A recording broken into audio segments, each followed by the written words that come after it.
Adakah doa yang dapat ditujukan kepada seseorang untuk dia membayar hutangnya pada kita?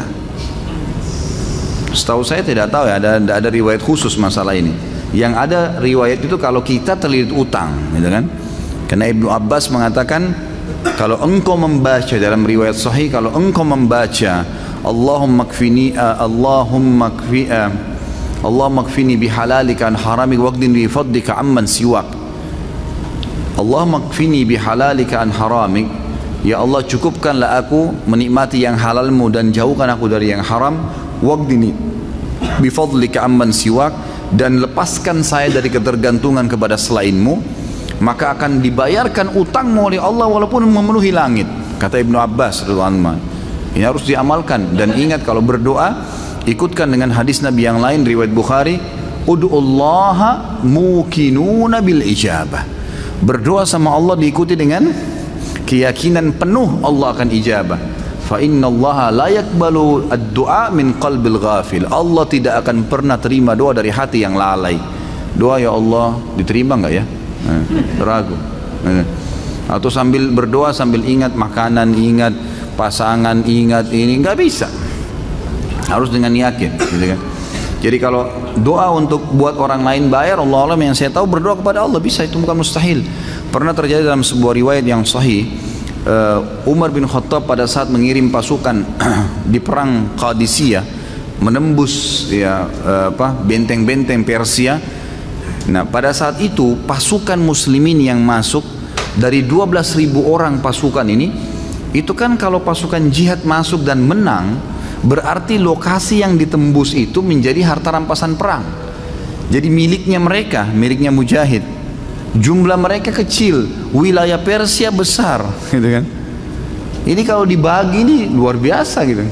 Maka waktu itu mereka sudah mau bagi, tapi sebelumnya minta saran Umar bin Khattab. Umar berpikir, untuk apa mujahid ini nggak butuh sebanyak ini.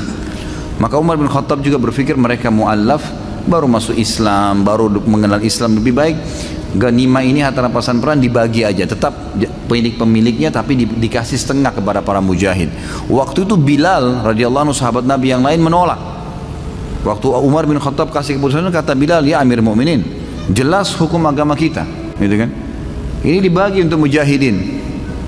Maka Umar bin Khattab mengatakan, wahai Bilal, pikirkanlah, kalau kau mendapatkan sekian bagian dari Persia, kau mau apain tuh harta? Banyak sekali, gitu kan? Dan mereka itu orang-orang yang baru masuk Islam. Lebih baik kamu berbagi dengan dia sambil kamu ajarkan Islam. Ini pendapat Umar. Tapi Bilal tetap ngotot, nggak mau. Kata Umar, saya pun meminta tolong kepada Allah agar melunakkan hati Bilal melalui doa malam saya. Maka Umar bin Khattab sujud berdoa kepada Allah di salat malam, ya Allah lunakkanlah hati Bilal, ya Allah lunakkan, terus begitu.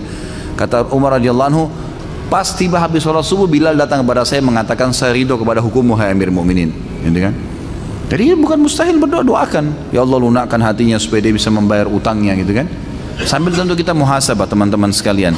Jadi kadang-kadang kita juga ini terlalu banyak terlalu pintar menyalahkan orang, tidak bermuhasabah.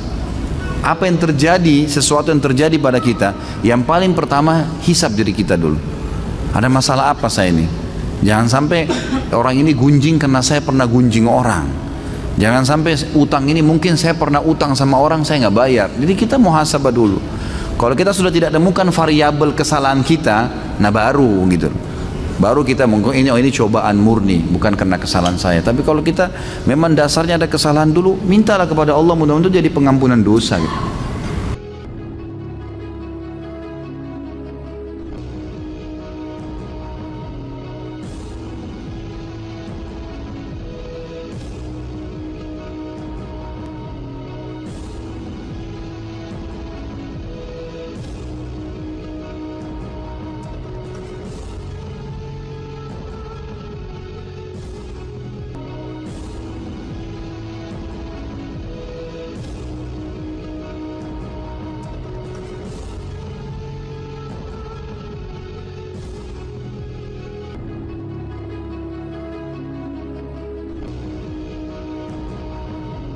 بسم الله الرحمن الرحيم. ومن يتق الله يجعل له مخرجا ويرزقه من حيث لا يحتسب ومن يتوكل على الله فهو حسبه إن الله بالغ أمره قد جعل الله لكل شيء قدرا.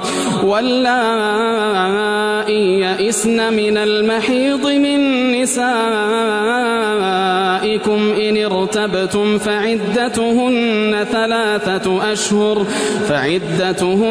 ثلاثة أشهر واللائي لم يحضن وأولاة الأحمال أجلهن أن يضعن حملهن ومن يتق الله يجعل له من أمره يسرا.